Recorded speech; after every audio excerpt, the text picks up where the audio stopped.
Bonjour à toi voyageur, et bienvenue dans cette chronochronique.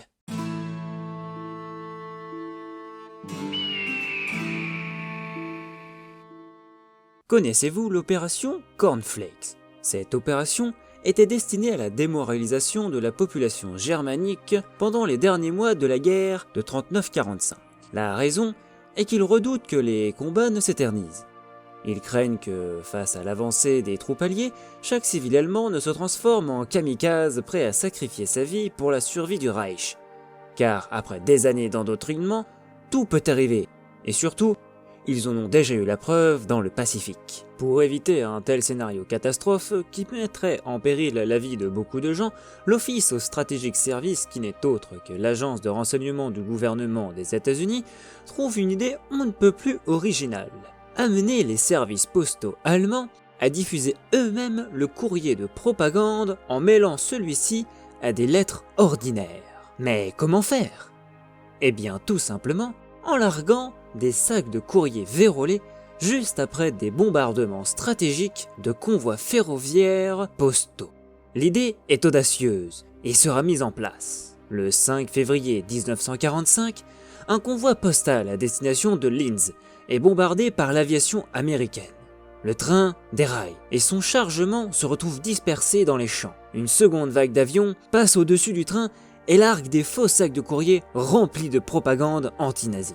D'ailleurs, de quoi sont constitués ces fameux courriers? Majoritairement de tracts incitant la population à la rébellion, mais aussi des caricatures, des journaux se présentant comme étant publiés par les résistants allemands, ou encore des lettres colportant de fausses nouvelles comme la trahison de certains hauts dirigeants nazis.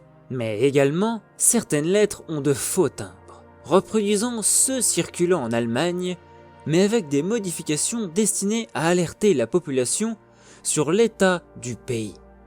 L'effigie du Führer est ainsi remplacée par un crâne et la légende Deutsches Reich, signifiant Empire allemand, est modifiée par Fuchsches Reich, voulant dire Empire fichu. Pour aussi improbable que ce plan puisse paraître, il s'avère fonctionner. Dans le cas du convoi pour Linz, les postiers du Reich, chargés de récupérer le courrier, ne voient aucune différence entre les sacs présents dans le train avant l'accident et ceux soigneusement imités, déposés par les Alliés. Il faut dire qu'en 1945, la Luftwaffe a perdu la maîtrise du ciel depuis un certain temps, et les raids aériens sur le Reich se comptent par milliers, quotidiennement.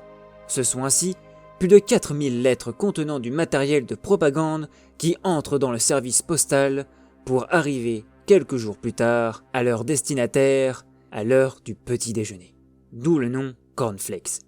L'humour à l'américaine. Après ce premier succès, le même mode opératoire est reconduit entre le 5 février et le 31 mars 1945. 10 missions furent ainsi tentées, dont 9 sont parvenus à larguer leur sac de courrier. D'après les interrogatoires menés par les Alliés en Allemagne occupée, de plus en plus de gens connaissaient les journaux de propagande et les lettres de la résistance intérieure. Aujourd'hui, les lettres restantes de l'opération Cornflakes sont rares. Et oui, on estime en effet que 97% d'entre elles ont été interceptées par les autorités allemandes pendant les tris ou détruites à l'arrivée par leurs destinataires qui ne voulaient pas prendre le risque en les conservant. Ironiquement, de nos jours, elles se négocient pour plusieurs milliers d'euros. Pas mal pour de la propagande. Les timbres Fuchsches Reich, par contre, sont plus courants. L'OSS, en ayant imprimé plusieurs millions d'exemplaires, une partie de ce stock s'est retrouvée après la guerre sur le marché des collectionneurs de timbres. Il va tout de même quelques dizaines d'euros, ce qui n'est pas déraisonnable, du moins pour un timbre. Voilà, j'espère que cette petite explication vous aura plu. Dites-moi en commentaire si vous en voulez d'autres, s'il y a d'autres sujets que vous voulez que j'aborde. N'oubliez pas de partager la vidéo si elle vous a plu et de vous abonner. Vous pouvez me retrouver les lundis, mercredis, vendredis et même parfois samedi et dimanche sur Twitch et le YouTube de l'APP33. C'était Tancred de Sabodia, Arvi les gens.